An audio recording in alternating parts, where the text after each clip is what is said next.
L'aide de Jérôme et David.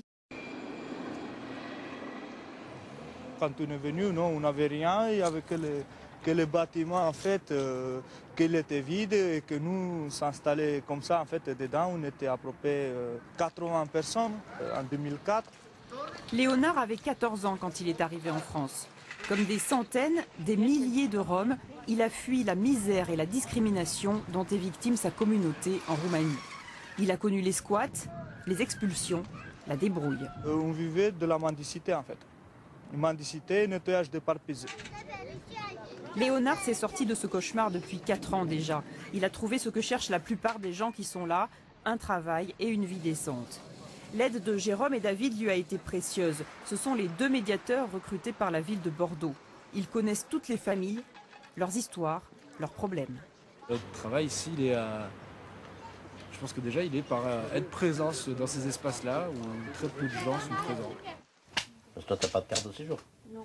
Alors, si tu veux, on va présenter le dossier à un avocat. L'avocat, il va ensuite demander au tribunal qu'il oblige le patron, puisqu'il t'a donné du travail, qu'il t'oblige à te déclarer. Et ensuite, on demande une carte de séjour avec autorisation de travailler. C'est de misère ici maintenant. Ici, dans le squat, il y en a beaucoup de misère. C'est pas bon ça. Il n'y a pas de douche, il n'y a pas de toilette.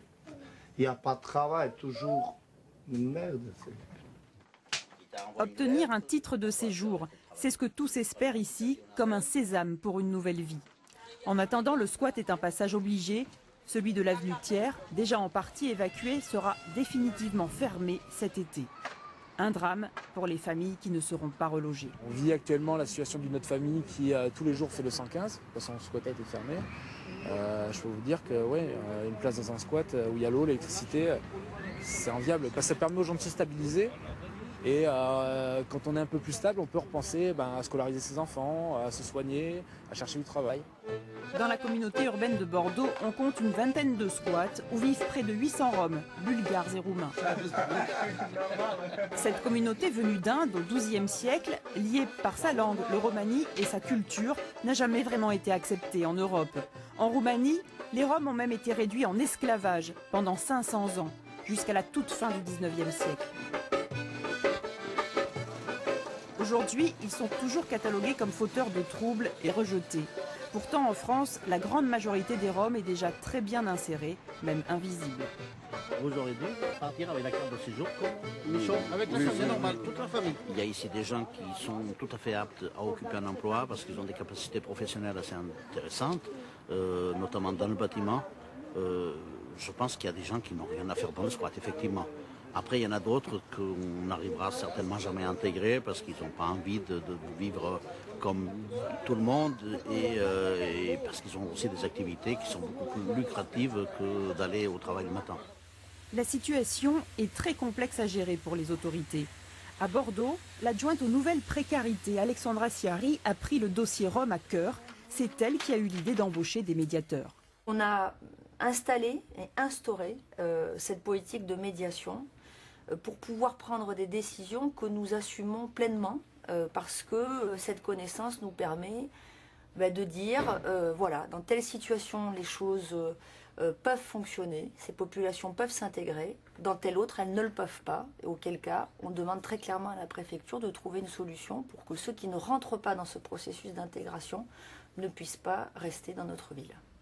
Trafic de vélos, vol de métaux ou plus grave, proxénétisme, violence sont des réalités. Mais elles ne concernent qu'une minorité de cette communauté rome extrêmement pauvre. S'en sortir honnêtement par le travail, c'était l'objectif de Léonard, l'apprenti boucher, recruté ici via le Pôle emploi. On est très content de l'avoir recruté. Enfin, on n'a pas eu d'a priori négative. On a dit on va voir, on va le faire venir et puis on verra bien. On a vu arriver un garçon timide, assez réservé, mais très poli et avec l'envie de travailler. Arrivé fin 2011, dans un squat lui aussi, il a très vite appris le français, puis il a réussi à faire sa place petit à petit. C'était un peu difficile par rapport à notre image des Roumains. Pourquoi? Parce que les Roumains à la manche, à gauche, à droite, partout, ils disaient il faut se méfier et tout ça. Mais quand ils ont vu notre travail et tout ça, le regard sur nous s'était changé. Presque. Casserole. Casserole. Ouais. Casserole. Oui, super. L'intégration, bien sûr, elle est possible. Elle l'est avec un minimum d'accompagnement social. À Bordeaux, les cours de cuisine en font partie. C'est bon? Moi, j'ai vu Allez, goûter. Je vous prends quelque chose, manger français. Parce que je cuisinais juste manger bulgare chez moi. D'abord, c'est un atelier sociolinguistique. Alors, qu'est-ce que ça veut dire? D'abord, c'est apprendre à se connaître, et les professionnels, mais aussi les populations dont on attend effectivement qu'ils s'imprègnent des codes culturels. Bon. Et surtout, on vise, enfin, on ne perd pas de vue la question de l'insertion professionnelle. Lucie a participé à ces cours de cuisine il y a quelques années et travaille maintenant dans un restaurant. Elle a vécu dans le squat de l'avenue Thiers. C'est là qu'elle a rencontré Léonard, son mari, devenu éboueur à la cube. Aujourd'hui, ils ont une maison, une situation stable. Ils sont très fiers.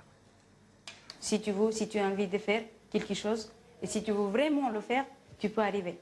Je suis rome, je travaille, je veux donner une bonne éducation à mes enfants. Je veux vivre comme tout le monde, même si j'avais une culture différente des autres, ben je veux m'adapter à la culture française. En janvier 2014, les Roms de Bulgarie et de Roumanie n'auront plus besoin de titre de séjour pour travailler. Ils auront accès aux mêmes emplois que tous les autres citoyens européens. À l'image des deux Léonard, ils devront aussi faire des efforts d'adaptation pour être acceptés. Et la société française devra, elle, peut-être, mettre de côté ses préjugés.